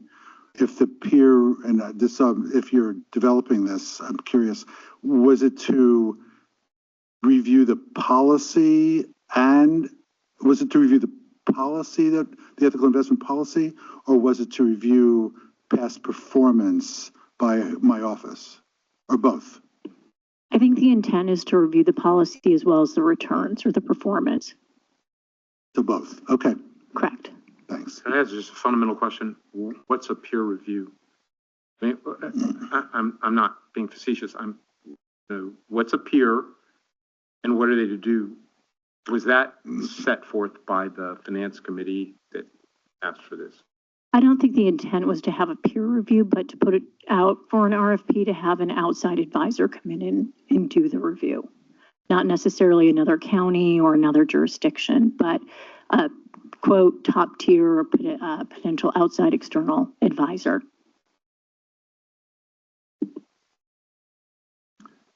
So I'll leave it at that. I'm sure we all have opinions about that action. Does anybody else want to say anything? I think I should keep my mouth shut. Thank you. Okay. Okay, so now we'd like to talk about the investment policy statement. And I'd just like to introduce it with a few things. There's a bunch of, and you've all received red line drafts of the investment policy statement. I'm just gonna introduce them, and then I'm gonna let Vishal talk about the details. Actually, why don't you do it? Thank you. So we update the investment policy on an annual basis, and we bring it to the committee here for your approval. And after this, we go to the Board of Supervisors for their approval. On an annual basis, we will make changes to the policy based on two different things. One is if there are any changes from the state, because the policy is based on the state code. And two, of course, if we see internally any changes that we require in terms of strategy or, for example, changing some of the percentages for the assets that we buy. So the proposed investment policy statement for 2026 has a few updates, and I'll go through it based on page numbers. So, and the page numbers on the top right corner. Page number three, we have to update the ordinance every year once the board redelegates the investment authority to the treasurer. So once we have the ordinance number, we'll put it on there. Page number 5 has an update. We have included a new asset class, and let me clarify that by new. So we've started purchasing collateralized mortgage-backed obligations, which is allowed by the state code, and it generally falls under the U.S. federal agencies category, which is right above that. However, for clarity and just some good housekeeping, we have made it into a separate category. And obviously, given our parameters of 5 years and with the percentage of it being extended to 10 years. But it is mainly just for good housekeeping and clarity. We've also changed or added some language to the very bottom of it for the money market mutual funds. The state allows us to buy non-rated mutual funds as long as the portfolio manager has at least 5 years experience and $500 million under management. So we wanted to just clarify and include that language in there. On the next page, page number 6, as of January 1, 2026, the state is going to allow us to buy an extended maturity on commercial paper. The prior limit was 270 days, then now changing it to 397 days. So we have updated that. No other changes on that page or the next one. The next change is on page number 8. We have included a new JPA. It's called CalFit. It was recently formed. Alameda County was actually a founding member of the JPA, and we wanted to include that in our policy. It is just another diversification method, the JPA is. The next change that we have made is on page number 1313. Now, one of the requirements of the investment policy is to, once we have an update, to send it out to all our banking partners, banks, broker dealers, financial institutions. And we request that they send us a certificate which says that they have read and understood the investment policy for the calendar year. Now, we've just updated the language on this because we have in the past had a lot of back and forth with the financial institutions. Sometimes they don't send it, sometimes they forget. We spend a lot of administrative time on it. So we've just updated the language a little bit to reflect that we are going to send it to them, we're going to request it from them, and then we'll chase them down, but we're not going to spend our whole year changing them down for the certificate. So that's basically the slightly updated language on page number 13. And that's all I have except the amendment, the addendum, which is starting with page number 18.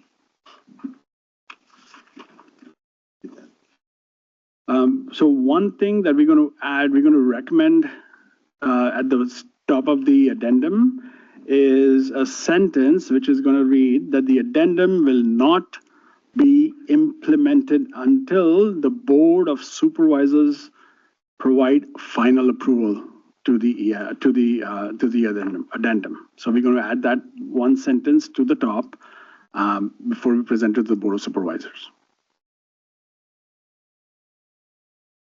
Sorry, I just wanted some clarity. There are a lot of statements being made about what action the board took on the 3rd, creation of this peer finance committee, saying a peer review. But the policy was adopted, as I'm going back, Hank, to how you framed it. I'm just like to get the most accurate conceptualization of it was approved. It was approved. Policy's approved, but its implementation has been delayed. Yes. Is that correct? Yes. If that's true, does not your statement? I'm a little confused by the additional language that you're adding. If the policy's been approved, subject to this review, the statement seems to suggest that it still needs to be approved. No, implemented. So the implementation will not take place until the board says thumbs up. Okay. We're trying to mimic what the board decided. Okay. All right. And maybe I just didn't listen carefully enough. But you believe this language supports with what the action that the board took in ending. Okay. Can I ask a question? So you said until they give it the thumbs up, but I guess because if they authorized it, did they approve it? Did they accept it? And then what's the right word? What's the right verb? Well, I think approval. I like Melissa. I think it says the EIC is adopted but does not become effective, subject to the review and the results. Then he's going to have to put in subject to the review and the results of the board request. I would like to put it, I urge us to put this in the policy now, and the board still has to approve this, by the way, because they're making changes. I'd like to put it in because the board won't vote on the policy again until a year from now. And I'd rather put it in with the recognition of what the board decided, which was it's not effective. As Melissa said, it's not effective until they make final approval. Good question, because to my ears, what you just said, Melissa, is a little different than what your language says. Would you mind repeating what? And I do want to clarify when I say, when I was saying earlier, we would not be reviewed by a peer, but part of the requirement was to do a peer review as well, which would be looking at our peers. So I just wanted to clarify what I was saying earlier, but it looks like the quote from what I have is the EIC is adopted, but does not become effective, subject to the Finance Committee orchestrating a peer review and returning with any findings and alterations needed to the policy.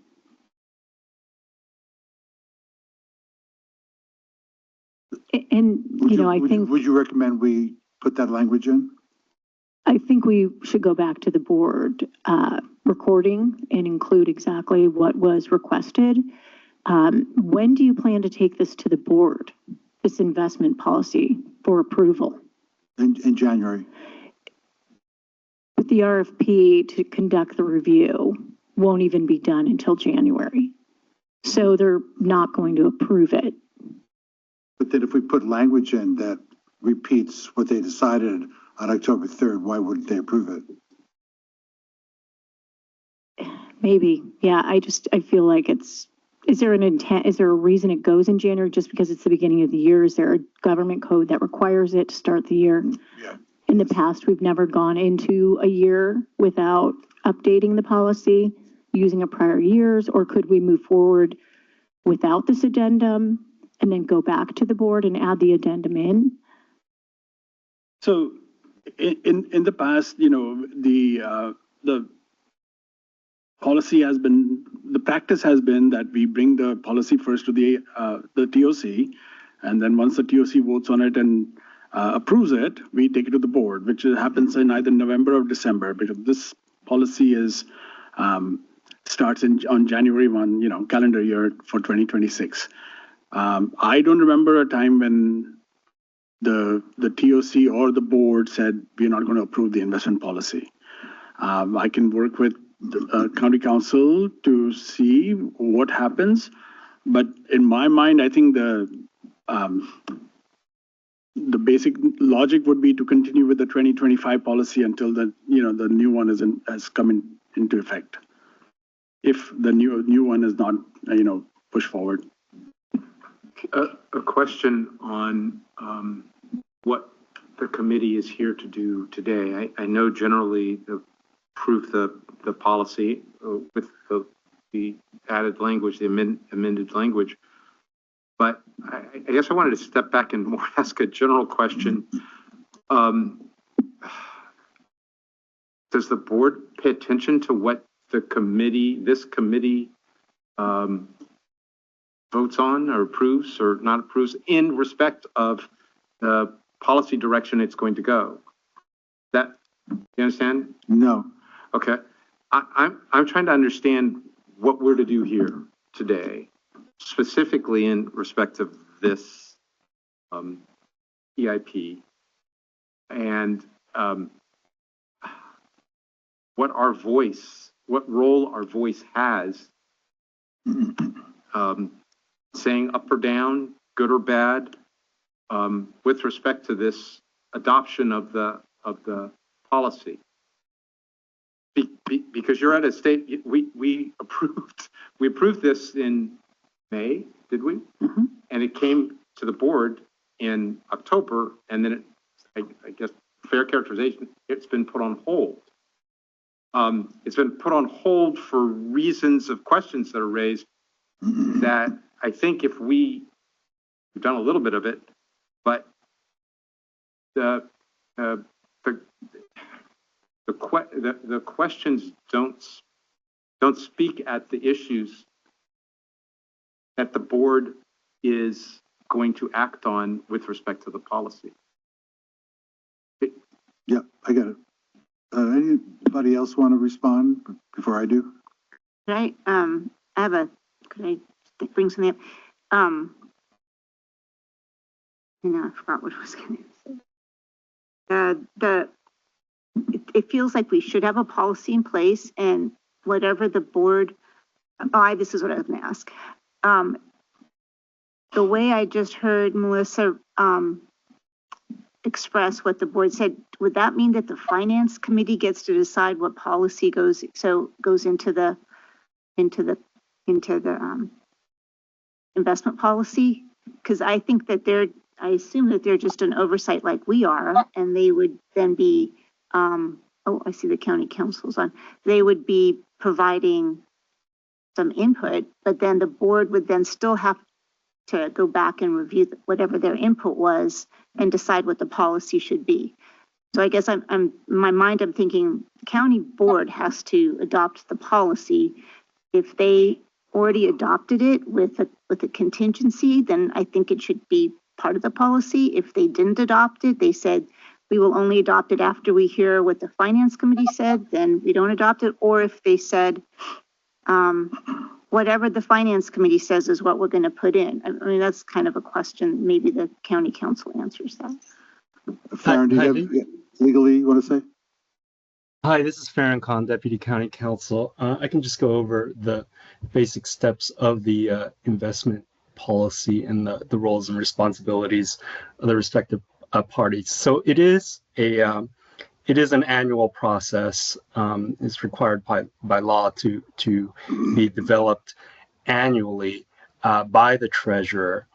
The Treasury Oversight Committee has been enacted by the board and pursuant to statute, and also has a statutory role, and that is to review and monitor the investment policy. So you've been doing that in bits and pieces all year, specifically with respect to the proposed ethical investment policy, and then now with respect to that annual process of reviewing the investment policy as a whole.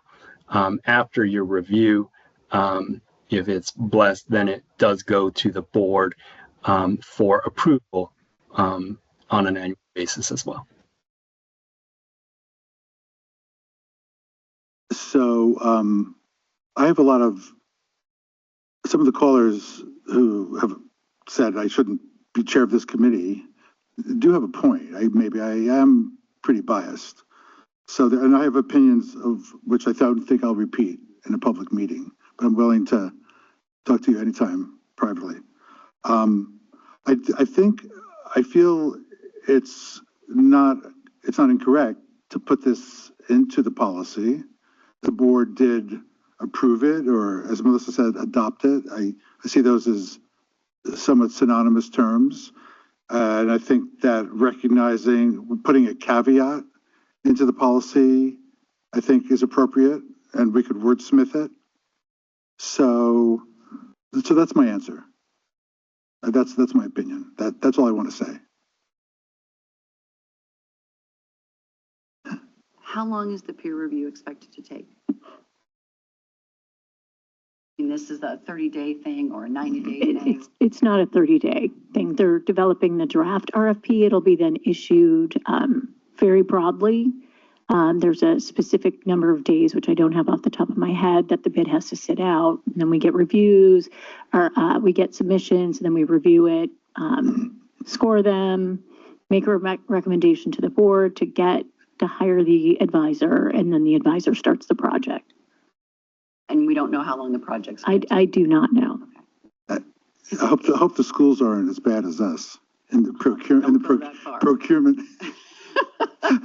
I was going to say that if this is a longer term process, is what it sounds like to me, that it seems premature to add this to the policy. Can you not go back to the board with the addendum once you've gone through that review piece?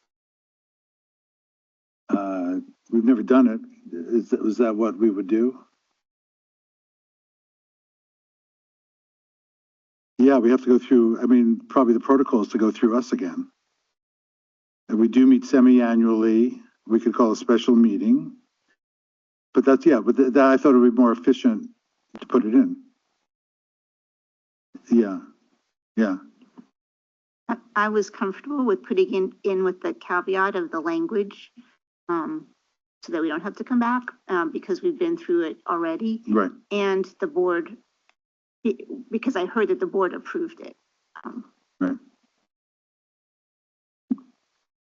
That's kind of how I see it. I think this, my starting place here is that your investment policy is a reflection of your values. And the discussion that we've had here is a debate over values and whether they should be applied or not applied in respect of your investment. The county already adopted this. Now it's put on hold. Okay, that's what they're going to do. But they're reviewing a policy. What we've talked about here, reviewing a policy on criteria that we've in this discussion have shown doesn't have any impact on your return. So it's just a fight over values. It's not a fight over it. So that's been put on hold has really been a hijacking of the policy framework anyway, because you're not. This isn't a debate. It's trying to be a debate over return and best return and a peer review of that return when the policy parameters aren't going to have any, they don't have any effect or any significant effect on the return. So our role here in this body is to say you monitor and review whether your office is compliant with the requirements of the statute and what the county set out. So I think we already adopted this. I lean towards we send it, approve it as with the FISO language pending the county's ultimate action. But as a board, as an oversight committee, I don't know how we weigh in on this other stuff other than to say, I don't know why you're looking at this, but we don't get to say to the board what you should do, what you shouldn't do. It's only with respect to this. Right. Any more questions, comments? Would someone make a motion? Yeah. So review, if the criteria are changed based on the review, does it come back to the Treasury Oversight for another approval of the revisions? Farron, do you have an opinion? I would say yes. Farron? If there are changes to the draft ethical investment policy through peer review, does it have to go back to Treasury Oversight? Well, the peer review process was directed by the board, so it depends on whether the board gave instruction on that issue back on October 3rd. I haven't heard that they did. From the comments today, it sounds like they only gave original instruction back last December, mm-hmm. which caused us to prepare the policy.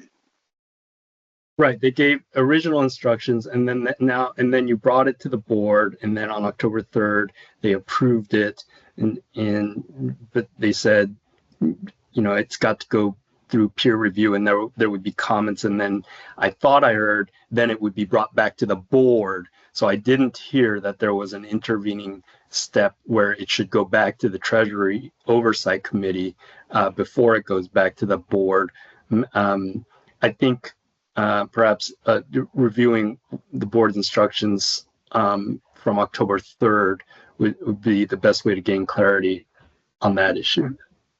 Yeah, I don't know what the direction was because there was a lot of discussion that day on who should review it and bring it back. So I don't know if the Treasury Oversight was added in there as part of the formal direction by the board. I'm not aware. So it would be good if we went back and listened just to make sure that we're following all the steps directed by the board.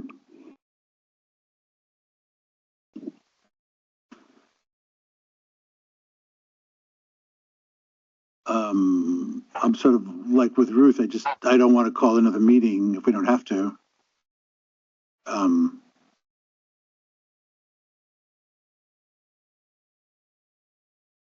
um,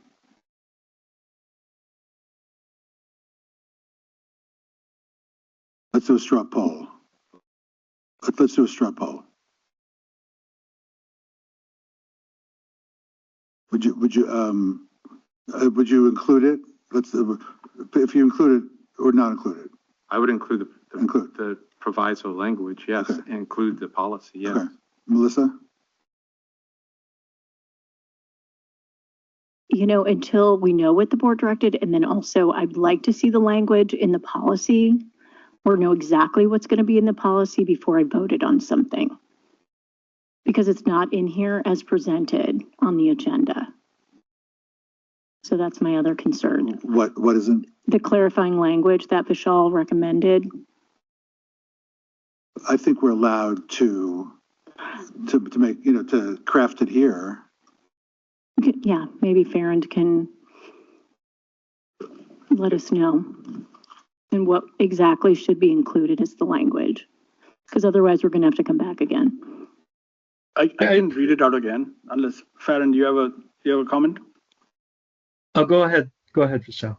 So the statement would say this addendum will not be implemented until the Board of Supervisors provide final approval.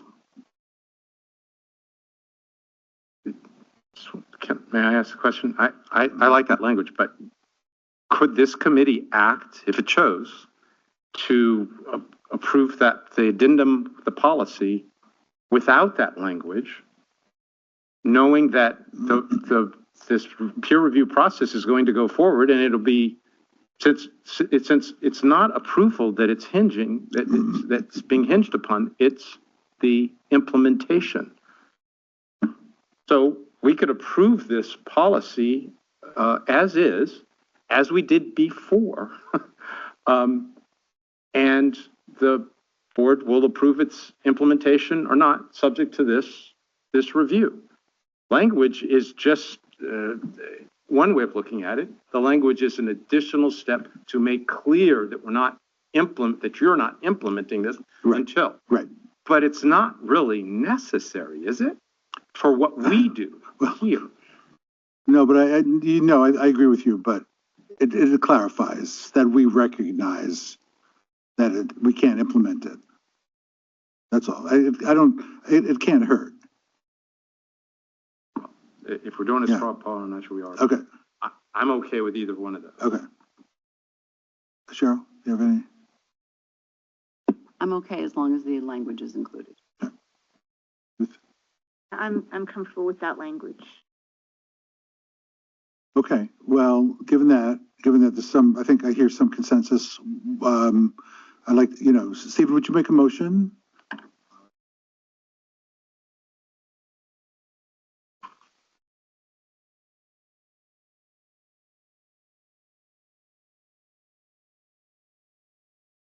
Okay. Second. Can I get a second? Oh, I'm sorry. Steve, your mic wasn't on. Do you mind repeating it? I'm sorry. Do you want me to repeat it? I move that we adopt the language as suggested in the EIP policy with the added language.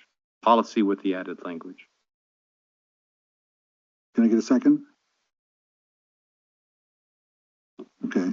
With seconds. Let's do a roll call vote. Can I just so for clarification, yes. we're voting on the proposed investment policy statement with the all the changes. With the draft ethical investment policy and the language that this addendum will not be, that addendum will not be implemented until Board of Supervisors provides final approval. And all the other changes.